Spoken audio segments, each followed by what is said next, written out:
Welcome back to CIA Declassified. The setting is the early 2010s, a world rapidly shedding its physical skin and migrating into the shimmering invisible architecture of the electromagnetic spectrum. In the dusty, windswept streets of Kabul, the lush emerald valleys of Colombia, and the sun-drenched, bustling tourist markets of the Bahamas, the cell phone had transcended being a mere luxury. It had become a primary organ of social, economic, and political life, a digital umbilical cord connecting the individual to the collective.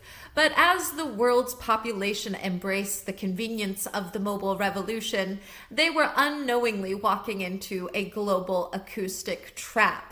For the intelligence community, this represented a tectonic shift in the art of the spy. The old pinhole surveillance, the painstaking process of tapping a single copper wire based on a specific warrant or a hard-earned lead, was crumbling under the sheer relentless weight of global big data. The war on terror and the escalating shadow fight against transnational criminal organizations had birthed a predatory hunger for omniscience within the halls of the NSA. The goal was no longer to find a needle in the haystack that was a loser's game. The new objective was to own the entire haystack, the ground it sat on, and every single needle that might ever be dropped into it, past, present, or future. This was the era of full-take collection, a philosophy where nothing is too small to record and everything is too valuable to delete. In this new, cold technological landscape, your identity wasn't defined by your name or your face, but by your signal signature, a unique digital thumbprint pulsing in a vast rolling ocean of electronic noise.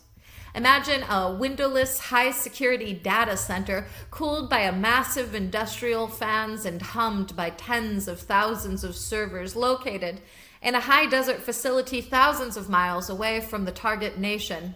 Inside, a digital vacuum is running 24/7, sucking up every metadata packet in every raw voice stream generated by an entire country's mobile providers. The agency realized that the ultimate tactical advantage lay not in real-time listening, but in the ability to rewind time. If a roadside bomb detonated today, they didn't want to start an investigation from scratch. They wanted to reach into the digital ether, go back 30 days and listen to the whispered plans, the nervous check-ins, and the logistical chatter that led to the explosion. This required a level of auditory saturation that had been the fever dream of science fiction writers for decades. This was the environment that birthed Mystic. No, not me, even though that is my name legally. A program that effectively erased the concept of a foreign border and turned the very air of a sovereign nation into an archive for the American intelligence apparatus.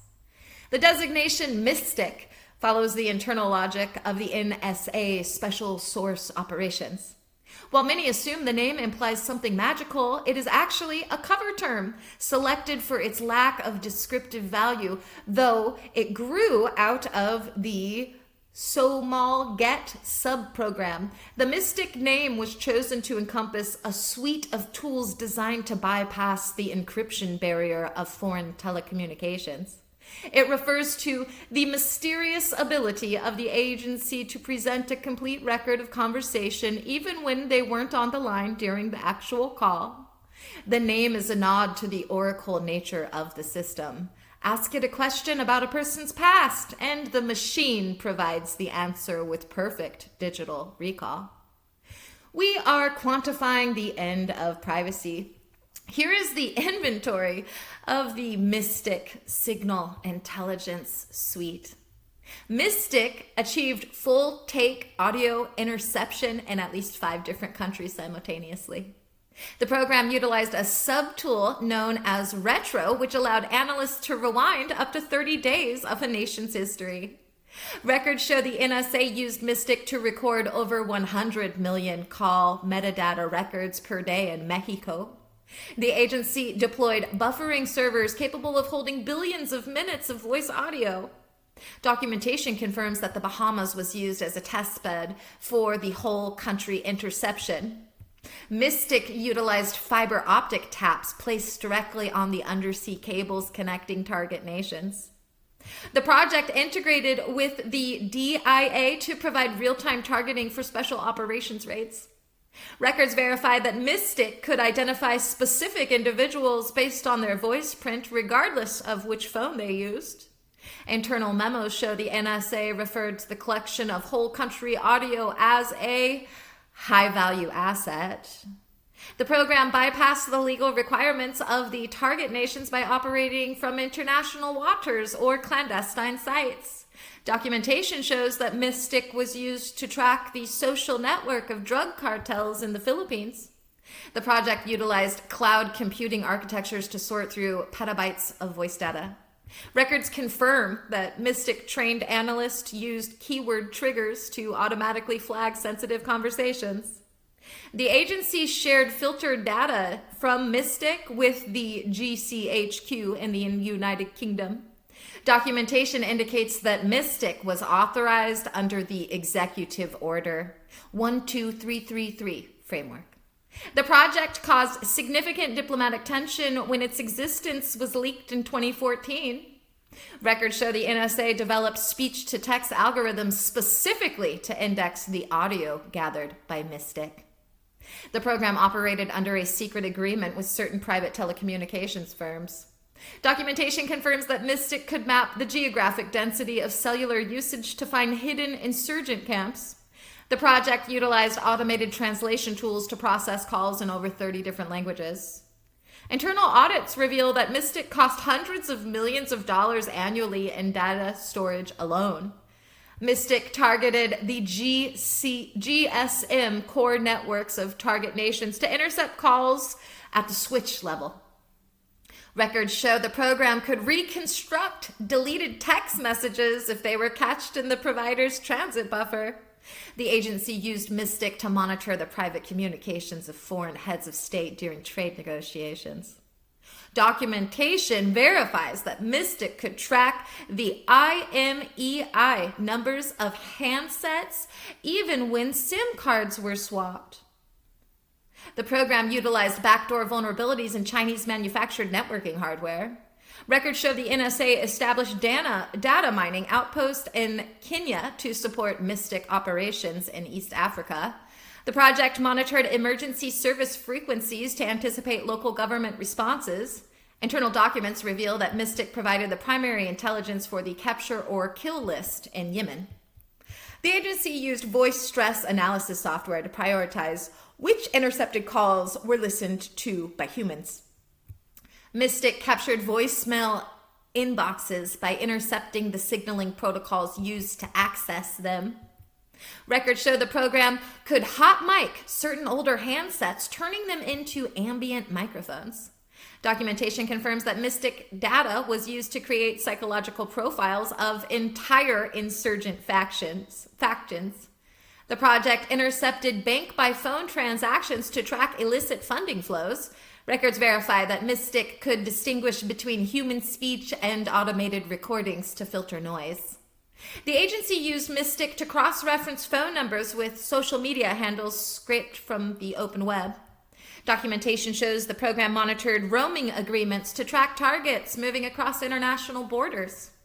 Mystic utilized quantum-resistant encryption for its own internal data transfers to prevent counter-intercepts.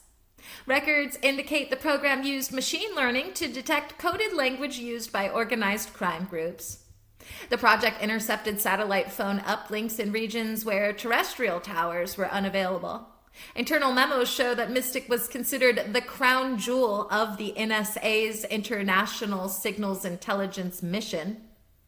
The agency maintained a master registry of every active cell tower in target nations to optimize intercept coverage. A quote from Edward Snowden, not my favorite person, but here's a quote from him. "There is a 0% chance that any conversation on a cellular network in these regions is not being recorded." Thanks, Edward.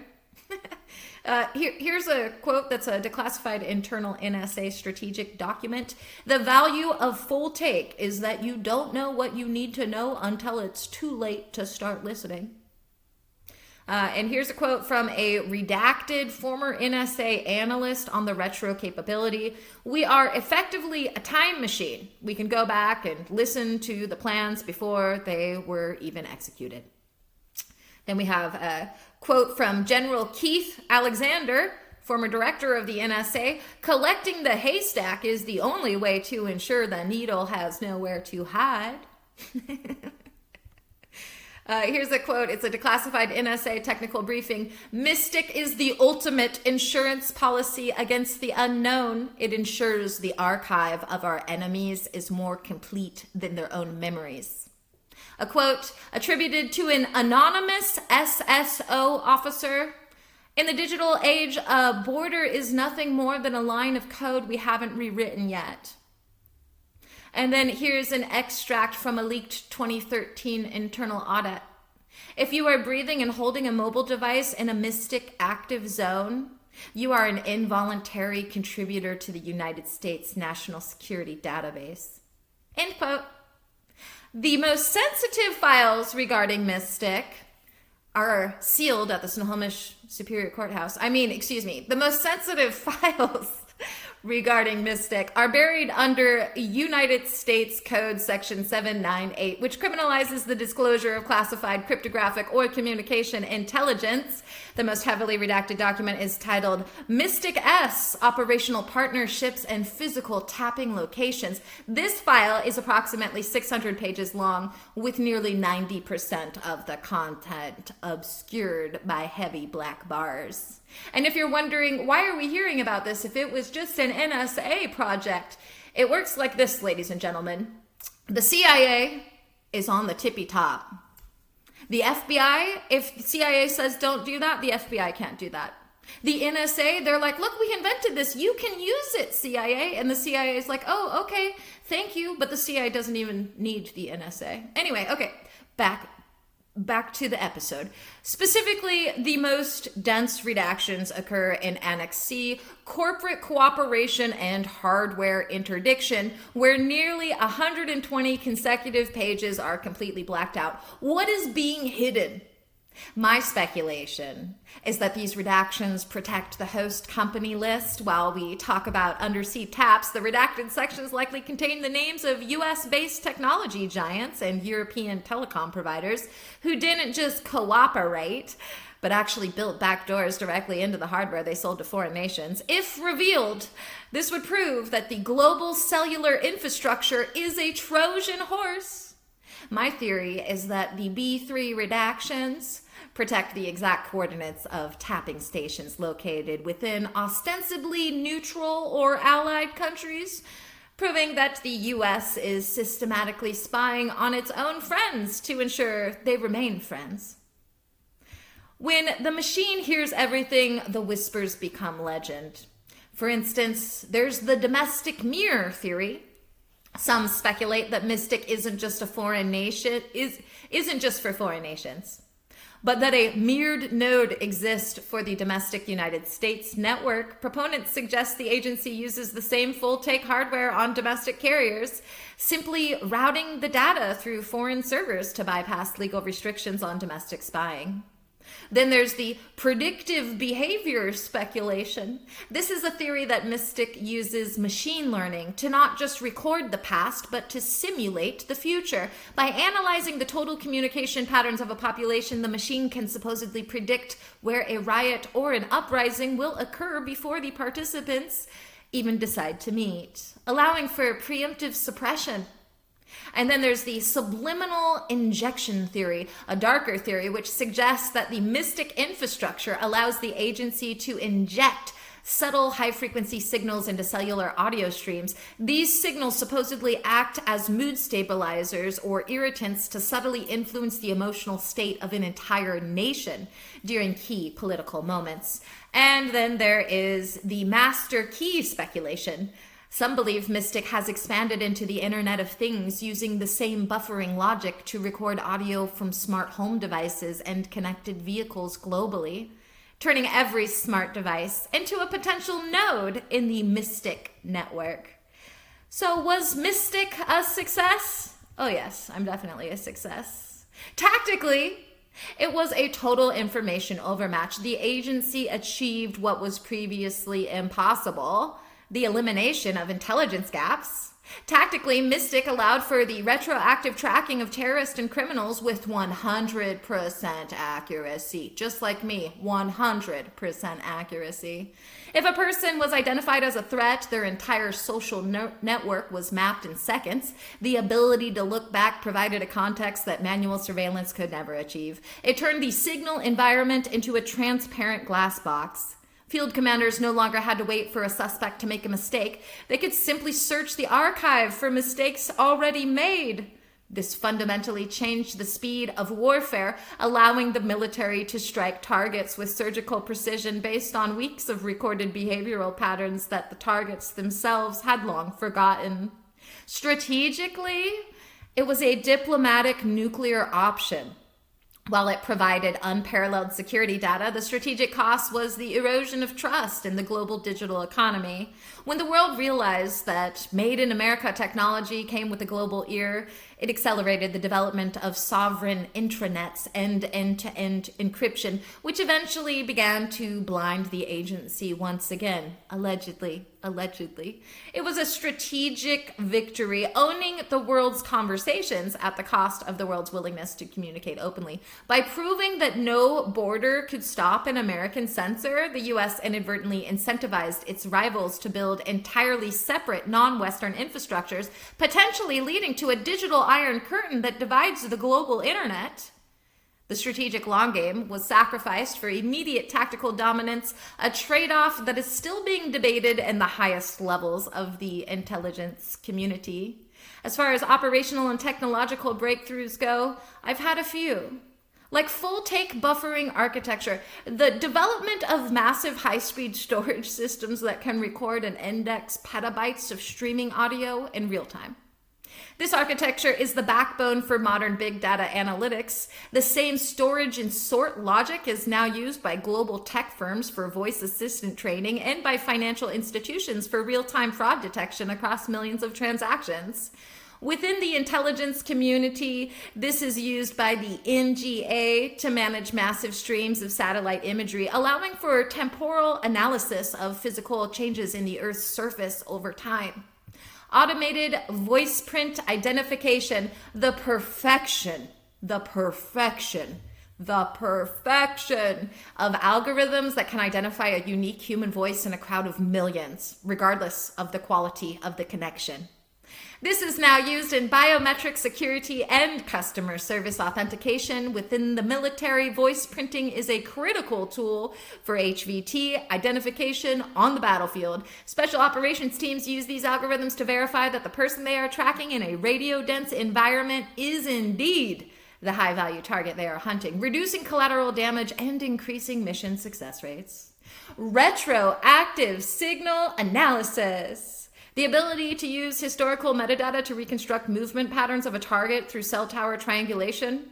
This is the standard for modern contact tracing and urban planning. The military uses this for pattern of life analysis. By analyzing months of movement data, intelligence officers can predict the most likely time and place a target will be alone or vulnerable, allowing for surgical strikes that minimize risk to non-combatants. It is a cornerstone of modern counter-IED operations to find where insurgent layers meet. Cross-platform data fusion. The integration of voice audio with signals intelligence from internet traffic to create a 360-degree target profile. This is the foundation of modern digital marketing. Within the intelligence community, this is known as all-source intelligence. Today, the military uses this fusion to link an intercepted phone call to a drone's heat signature to a person's digital banking records, creating a god's eye view of the operational theater. This allows for information dominance, where the military understands the enemy's logistics and morale better than the enemy commanders do. The Mystic Project proves that in the digital age, the most private word is still a public record. The global ear was so successful because it turned our own desire for connection into a tool for our own surveillance. When we look at the legacy of this project, we see the blueprint for the total surveillance state. A world where the concept of a secret is a relic of the analog past. The agency proved that in the sea of noise, there is no such thing as silence. There is only the data that hasn't yet been processed. The echoes of Mystic are in your pocket right now. We live in a world where the microphone is always on and the cloud never forgets. The techniques developed to hunt insurgents in foreign jungles are now the tools used to sell us products and monitor our social health. The agency didn't just build a recording device. They built a new reality where privacy is a choice you can no longer make. As you hang up your next call, remember, the person on the other end isn't the only one listening. The machine has a very, very, very long memory. Thanks for listening. Keep your eyes on your settings and your ears on the static. Always verify your encryption, secure your connection, and remember, if you can hear the dial tone, the machine can hear your heartbeat. Join us next time as we examine MK Down, psychological studies on social degradation and loss of status.